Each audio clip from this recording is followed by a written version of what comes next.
இன்னைக்கு நாம பார்க்க போற படத்துடைய ரிவ்யூ பேரு ஈவில் டெட் பர்ன். ஜோசப் என்பவர் அவருடைய தாத்தாவுடைய பழைய டேப்பை அந்த டேப்பில் புக் ஆஃப் டெத் என்ற ஒரு புத்தகத்தை பற்றி ஒரு வார்னிங் ஒன்று கொடுத்துட்டு இருப்பாரு. நீங்கள் புக் ஆஃப் டெத்தை எடுத்து படிச்சீங்கன்னா அந்த பேய்க்கு உயிர் வந்துடும். அந்த பேயை யாராலையும் கொல்லப்பட முடியாது.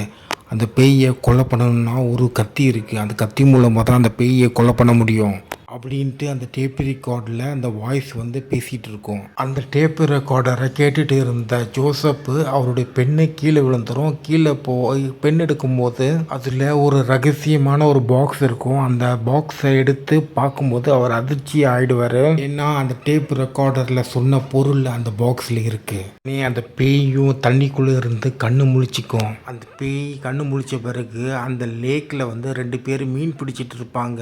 அந்த 2 பேரில் ஒரு ஃபோன் பேச வெளியில் போயிடுவார். ஆனால் இன்னொரு நபர் அந்த பேய் கிட்ட நல்லா மாட்டிப்பார். மாட்டின நபரை பேய் அடித்து கொன்னுரும். இன்னொரு நபரை பேய் பயங்கரமாக அடித்து போட்டுரும். ஆனாலும் அவர் உயிரோட இருப்பார். அப்புறமா அந்த பேய் வெளியில் வந்துடும். அந்த டேப் ரெக்கார்டர் எங்கே இருக்கோ அந்த குடும்பத்தில் போய் பயங்கரமான ஒரு சம்பவம் பண்ணும். இந்த படத்தில் ஜம்ப் ஸ்கேர் நிறைய இடத்துல இருக்குது. அது ரொம்ப நல்லாவே பண்ணியிருக்காங்க. அதே சமயத்தில் ஒரு பிரச்சனை என்னென்னா, ஒரு படம் ஜம்ப் ஸ்கேரை நம்பி மட்டும் இருக்கக்கூடாது. படத்தில் ஸ்ட்ராங்கான ஒரு பேக்ரவுண்ட் ஸ்டோரி இருக்கணும். அது ஓமன் படம், ஈவில் டெட் 1, 2லலாம் பார்த்தீங்கன்னா பேக்ரவுண்ட் ஸ்டோரி ரொம்ப நல்லாவே எடுத்திருப்பாங்க. இந்த படத்துலையும் ஒரு பேக்ரவுண்ட் ஸ்டோரி இருக்குது. ஆனால் அது ஸ்ட்ராங்காக இல்லை. அந்த காட்சி எல்லாமே வேகமாக போயிட்டே இருக்கும். கொஞ்சம் ஸ்லோவாக போனால் நம்மளுக்கு பார்த்தீங்கன்னா கொஞ்சம் கனெக்ட் ஆகும். அதில் ஒரு கேரக்டர் பார்த்தீங்கன்னா சாகுறாரு. அதுக்கப்புறம் அந்த கேரக்டருடைய ஃபேமிலி ஃபியூனரல் வைக்கிறாங்க.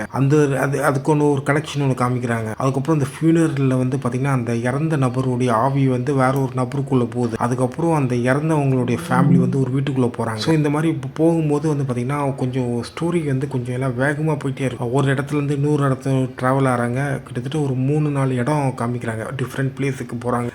அது எல்லாமே பார்த்தீங்கன்னா கொஞ்சம் எல்லாமே ஃபாஸ்ட்டாக போயிட்டு இருக்கிறதுனால கொஞ்சம் கனெக்ட் ஆகலை. அனதர் ஒன்று என்னென்னா, மியூசிக் நிறைய இடத்துல ரொம்ப லோடாக வச்சுருக்காங்க. அதுக்கப்புறம் கொஞ்சம் இந்த சவுண்ட் டிசைனிங்லாம் பார்த்தீங்கன்னா நிறைய இடத்துல மிஸ் ஆகுது. சினிமோட்டோகிராஃபி, எடிட்டிங் இது கொஞ்சம் ஸ்டைலிஷாக பண்ணணுன்ட்டு நினச்சிட்டு அவங்க பார்த்தீங்கன்னா கேமரா ஆங்கிள்லாம் பார்த்தீங்கன்னா கண்டமடிக்கு வச்சுருக்காங்க. அண்ட் எடிட்டிங் பார்த்தீங்கன்னா மேட்ச் கட் நிறைய இடத்துல யூஸ் பண்ணியிருக்காங்க. அது அந்த அளவுக்கு கொஞ்சம் ஸ்டைலிஷாக இல்லை மற்ற ஹாரர் மூவியில் வர மாதிரி. இந்த ஆலிஸ் என்ற கேரக்டருடைய பர்ஃபார்மன்ஸ் ரொம்ப நல்லா இருந்தது. அண்ட் அன்பிரடிக்டபிளாக இருந்துச்சு.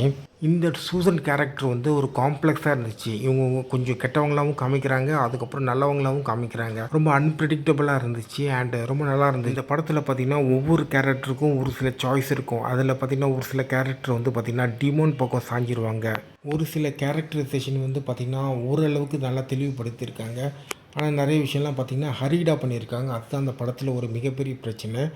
ஓவராலாக பார்த்திங்கன்னா ஜம்ப் ஸ்கேர் நல்லா இருக்குது. அண்ட் படம் ரொம்ப எதிர்பார்த்து நீங்கள் இந்த படம் பார்க்காதீங்க. அண்டு நல்லா டைம் பாஸாக நல்லா எடுத்திருக்காங்க. இன்னொரு முக்கியமான ஒரு விஷயம், இந்த படத்தில் பார்த்திங்கன்னா ஒரு கிராண்ட்மா இருப்பாங்க. அவங்களுடைய ஒன் லைனர் காமெடி ரொம்ப நல்லாயிருக்கும். ஸோ நீங்கள் பாருங்கள். Love you, bye.